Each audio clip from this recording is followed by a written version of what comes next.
എന്തുകൊണ്ട് മതം മാറിയില്ലെന്ന് വെളിപ്പെടുത്തി അമേരിക്കൻ വൈസ് പ്രസിഡന്റ് JD വാൻസിന്റെ ഭാര്യ ഉഷ വാൻസ്. ഹിന്ദുമത വിശ്വാസിയായ ഉഷ ക്രിസ്ത്യൻ മതം സ്വീകരിക്കണമെന്ന് ഭർത്താവ് JD വാൻസ് ആഗ്രഹിച്ചിരുന്നു എന്ന രീതിയിൽ മാസങ്ങളായി ഉയർന്ന അഭ്യൂഹങ്ങൾക്ക് വിരാമമിട്ടാണ് ഉഷയുടെ പ്രതികരണം. താൻ വളർന്നുവന്ന സാഹചര്യവും ഭർത്താവിന്റെ പശ്ചാത്തലവും തമ്മിൽ വ്യത്യാസമുണ്ടെന്നും ഒരിക്കലും മതം മാറണമെന്ന ചിന്ത വന്നിട്ടില്ലെന്നും ഉഷ പറഞ്ഞു. ഒരഭിമുഖത്തിലാണ് തന്റെ മതവിശ്വാസത്തെക്കുറിച്ചും JD വാൻസിന് തന്നെ കത്തോലിക്ക വിശ്വാസത്തിലേക്ക് മാറ്റാൻ താല്പര്യമുണ്ടായിരുന്നു എന്നതിനെക്കുറിച്ചും ഉഷ വാൻസ് മനസ്സ് തുറന്നത്. JD വാൻസ് തന്നെ മതം മാറ്റാൻ ആഗ്രഹിച്ചിരുന്നു എന്ന തരത്തിലുള്ള വാർത്തകൾ ആളുകൾക്കിടയിൽ വലിയ രീതിയിൽ പ്രചരിച്ചുവെന്ന് ഉഷ വാൻസ് പറഞ്ഞു. അദ്ദേഹം ക്രിസ്തുമത വിശ്വാസിയായതുകൊണ്ടാകാം ആളുകൾ അങ്ങനെ തെറ്റിദ്ധരിച്ചത്. സ്വന്തം മതം മറ്റുള്ളവരിലേക്ക് എത്തിക്കാൻ ആഗ്രഹിക്കുന്നത് സ്വാഭാവികമാണ്. അതിനർത്ഥം അദ്ദേഹം എല്ലാ ദിവസവും തന്റെ അടുത്തു വന്ന് മതം മാറാൻ ആവശ്യപ്പെടാറുണ്ട് എന്നല്ലെന്നും ഉഷ വ്യക്തമാക്കി. JD വാൻസിന്റെ communion finding my way back to faith എന്ന പുസ്തകം വലിയ ചർച്ചയായതിനു പിന്നാലെയാണ് ഭാര്യയുടെ പ്രതികരണം. JD വാൻസ് ക്രിസ്തുമത വിശ്വാസത്തിലേക്ക് എത്തിയതിനെക്കുറിച്ചും മതം അദ്ദേഹത്തിന്റെ രാഷ്ട്രീയ വ്യക്തിജീവിതത്തെ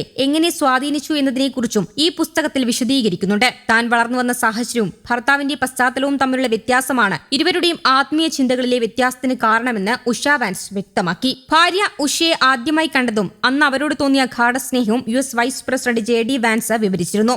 അദ്ദേഹത്തിന്റെ പുസ്തകത്തിൽ പറയുന്നത് മതവിശ്വാസത്തെക്കുറിച്ചാണെങ്കിലും ഉഷയോടുള്ള പ്രണയവും അതിൽ വിഷയമാണ്. സൗന്ദര്യവും ബുദ്ധിവൈഭവവും വിജയത്തെക്കുറിച്ചുള്ള പരമ്പരാഗത ചിന്താഗതികളോടുമുള്ള നിർമ്മമതയുമാണ് ഉഷയിലേക്ക് തന്നെ അടുപ്പിച്ചതെന്ന് വാൻസ് പറയുന്നു. യേല്ലോ സ്കൂളിൽ സഹപാഠിയായിരിക്കുമ്പോഴാണ് ഇന്ത്യൻ വംശജയായ ഉഷ ബാല ചിലുകുറിയെ വാൻസ് കണ്ടുമുട്ടിയത്. തനിക്ക് ശരിക്കും അഭിനിവേശം തോന്നിയ ഒരേയൊരു വ്യക്തി ഉഷയാണെന്ന് അദ്ദേഹം പറയുന്നുണ്ട്. ഈ പെൺകുട്ടിയെ ഞാൻ വിവാഹം കഴിക്കും, അല്ലെങ്കിൽ ജീവിതകാലം മുഴുവൻ ഞാൻ അവിവാഹിതനായിരിക്കുമെന്നും തന്റെ സുഹൃത്തുക്കളോടും പറഞ്ഞുവെന്ന് വാൻസ് എഴുതിയിരുന്നു. ഉഷയുടെ ഉയരവും വാൻസിനെ ആകർഷിച്ച ഘടകമാണ്. 2014 ഉഷയും വാൻസും വിവാഹിതരാകുന്നത്. 4ാമത്തെ കുഞ്ഞിനുള്ള കാത്തിരിപ്പിലാണ് ഇപ്പോൾ ഇരുവരും. ദാരിദ്ര്യം നിറഞ്ഞ സ്വന്തം ബാല്യത്തെക്കുറിച്ച് വിവരിക്കുന്ന ഹില്ലി ബില്ലി എലിജിയാണ് വാൻസിന്റെ ആദ്യ പുസ്തകം. ഇത് പിന്നീട് ചരിത്രമായി. പിന്നാലെ വാൻസിന്റെ പല പ്രസ്താവനകളും US-ലെ വലതുപക്ഷ അനുനായികളെ ചൊടിപ്പിച്ചു. നിരവധി റിപ്പബ്ലിക്കൻ നേതാക്കളും യാഥാസ്ഥിതിക നിരൂപകരും വാൻസിന്റെ പാകിസ്ഥാനോടുള്ള മൃദു നിലപാടിനെ ചോദ്യം ചെയ്തു. റിപ്പബ്ലിക്കൻ സെനറ്റർ പാകിസ്ഥാന്റെയും ഖത്തറിന്റെയും ഭീകരതയെക്കുറിച്ചുള്ള മുൻകാല റെക്കോർഡുകൾ വിവരിച്ചു.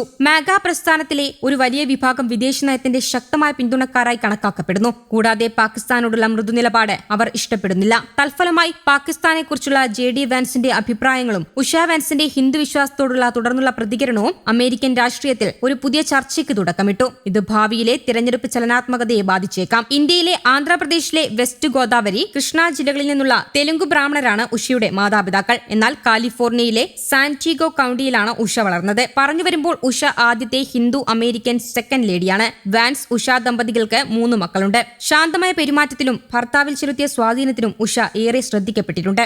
ഗേറ്റ്സ് കോംബ്രിഡ്ജ് അലൂമിനി അസോസിയേഷന്റെ ബോർഡിലും സിൻസിനാറ്റി സിംഫണി ഓർക്കസ്ട്രയുടെ ബോർഡിലും സേവനമനുഷ്ഠിച്ചിട്ടുണ്ട്. ഇന്ത്യയുമായുള്ള നയതന്ത്ര ഇടപെടലുകളിൽ അവരുടെ പൊതു സാന്നിധ്യത്തിന്റെ ഒരു പ്രധാന വശമായി ഇന്ത്യൻ പൈതൃകം കാണപ്പെട്ടുവെന്ന് റിപ്പോർട്ടുകൾ സൂചിപ്പിക്കുന്നു. എന്നും മനസ്സിൽ ഇന്ത്യൻ ഓർമ്മകൾ സൂക്ഷിച്ചിരുന്ന വ്യക്തിയാണ് ഉഷ.